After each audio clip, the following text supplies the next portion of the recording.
नवाज शरीफ साहब ने एक तकरीर की, कैसे उनके डेमोक्रेटिक क्रेडेंशियल्स पे यकीन करूं। सियासी हुकूक गस्ब किए हुए हैं, यहाँ के इलेक्शन ठीक हुए हैं या नहीं हुए हैं, यहाँ के इकोनॉमिक राइट्स और पॉलिटिकल राइट्स वायलेट हुए हैं। नवाज शरीफ जब वो एक्यूजडली आर्मी चीफ और आईएसआई के सरबराह का नाम लेकर उन पे ये इल्जाम है कि उन्होंने जुडिशरी को इन्फ्लुएंस किया, उन्होंने इलेक्टोरल प्रोसेस को इन्फ्लुएंस किया, और चंद माह कबल आपने एक ऐसी कानून साजी का हिस्सा बने जिसकी इमीडिएट बेनिफिशरी वो थे। ये आर्म्ड गोली बुलेट का सहारा ना लेते, ये भी बैलेट की तरफ आते। ये बैलेट की तरफ आ इसीलिए नहीं रहे हैं कि इनको पता है कि बैलेट में सपोर्ट बेस इनको मुयसर आनी नहीं है।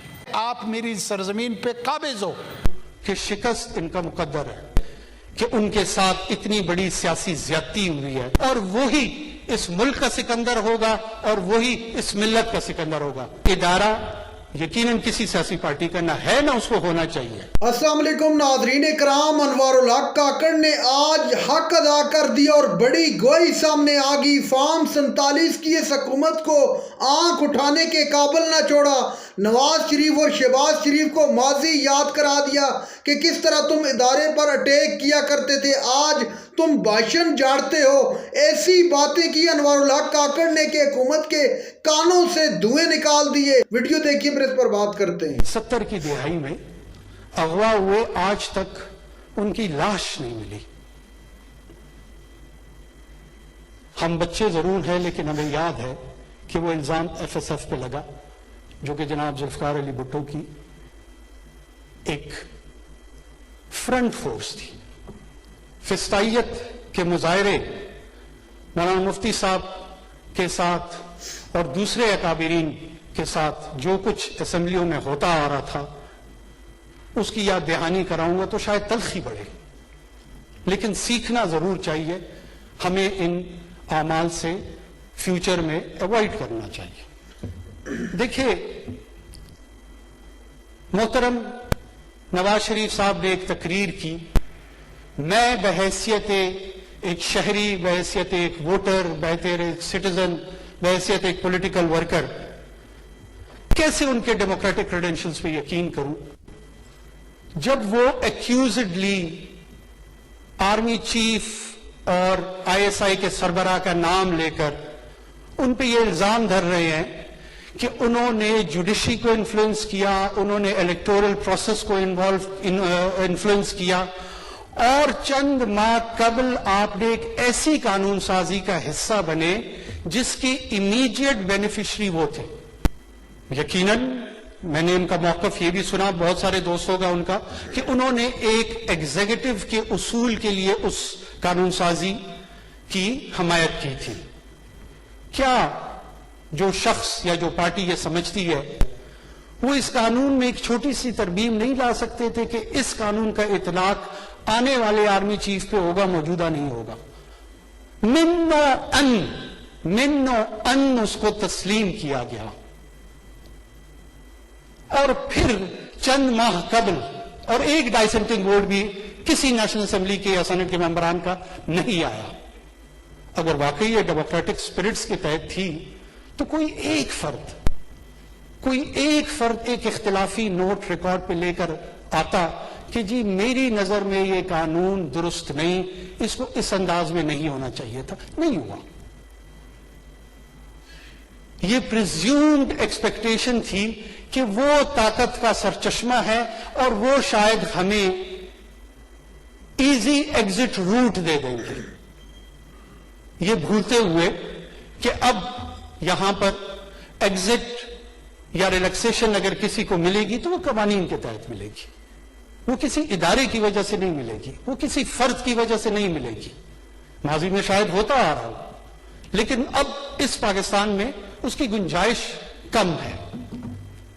बार बार यहां पे इस फ्लोर पे धमकी आमेज लहजे में जो गुफ्तगू की जा रही है, असल में उनको डराया नहीं जा रहा, उनको पैगाम रसानी ये की जा रही है कि जो हम तजर्बाकार टीम है, जिन्होंने जब डायरेक्ट इंटरवेंशन इन इदारों की थी, एलएफओ के तहत 17वीं तरमीम में जिस तरह आपका साथ दिया, फिर जब जनाब मुशर्रफ साहब ने दोबारा सदारती इलेक्शन लड़ने का इरादा किया, اس میں جس طرح کی ان کی فیسیلیٹیشن کی گئی، یہ ہوتا ہے طریقہ کار آپ کی سپورٹ کا، آپ ہمیں آزمائیں، یہ بھولتے ہوئے کہ یہ ادارہ یقیناً کسی سیاسی پارٹی کا نہ ہے نہ اس کو ہونا چاہیے، لیکن یہ اس ادارے کی آئینی ذمہ داری ہے کہ غیر آئینی ہے اور ان کانسٹیٹیوشنل انٹرونشن کی طرف راغب کر رہا ہے۔ اس کو میں کنڈمنیشن کرتا ہوں، اور کسی بھی طور پہ کل کو اگر حکومت پی ایم ایل این کی ہوتی ہے، پیپلز پارٹی کی ہوتی ہے یا کسی اور جماعت کی ہوتی ہے، اس وقت کی حکومت کی ایگزیکٹو برانچ پر یہ فرض ہے کہ اس کے تمام آرگنز اس کی سپورٹ کریں۔ جناب چیئرمین، دو اپروچز ہیں، ہم بھی چاہتے ہیں سویلین سپرمیسی ہو۔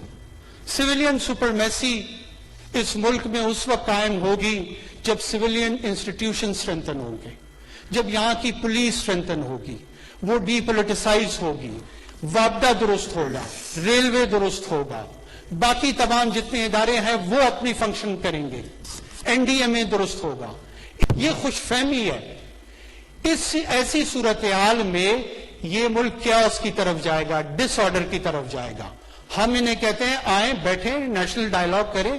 رستہ سویلین سپرمیسی کا یہ ہے کہ ہم مل کے اس پارلیمان کو مضبوط کرتے ہیں، سویلین اداروں کو مضبوط کرتے ہیں، اور اس ادارتی انسٹیٹیوشنل سٹرینتھ میں وقت کے ساتھ ہر ادارہ اپنی اپنی جگہ پہ جا کر اپنا نارمل فنکشن کرے گا۔ لیکن اگر کانکر کرنے کا کسی کی نیت ہے، فتح کرنے کی نیت ہے، تو پھر میں بھی اس فلور سے بہت ادب کے ساتھ یہ دعویٰ کرتا چلوں کہ شکست ان کا مقدر ہے۔ فتح نہیں ہو سکتا، کانکر نہیں ہو سکتا۔ تمام اداروں کو لیڈ کیا جاتا ہے، اور لیڈ کرنے کے لیے آپ کے پاس دو پری ریکویزٹ ہونے چاہیے، ایک ہے کیریکٹر اور دوسرا ہے ویژن۔ یہ جس کے پاس بھی ہوگا اس کے پاس ایمانی قوت ہوگی، اس کے پاس آسمانی رہنمائی ہوگی، اور وہی اس ملک کا سکندر ہوگا اور وہی اس ملت کا سکندر ہوگا۔ ناظرین اکرام، آپ نے ویڈیو دیکھی۔ فارم 47 کی اس حکومت کو روز بروز نئی سے نئی مشکل کا سامنا کرنا پڑتا ہے۔ اب آئی ایم ایف کی ایک ڈیلیگیشن پاکستان آیا، اس کے علاوہ آپ جانتے ہیں کہ پاکستان تحریک انصاف بھی اپنا واضح لائحہ عمل دے چکی ہے کہ کسی بھی صورت ہمارے سیاسی اسیران کی رہائی اور جو ظلم ہوئے ان ظلم کے خلاف جوڈیشل کمیشن بنا کر تمام تر حقائق سامنے رکھے جائیں۔ انوار الحق کاکڑ نے آج حق ادا کر دیا، بڑی گواہی سامنے آ گئی۔ نواز شریف اور شہباز شریف کو ماضی یاد کرا دیا کہ کس طرح تم ادارے کے خلاف بھاشن دیتے تھے اور آج کیا کہتے ہو۔ شہباز شریف اور نواز شریف کو اتنی کھری کھری سنائی، خدا کی قسم کہ حق ادا کر دیا۔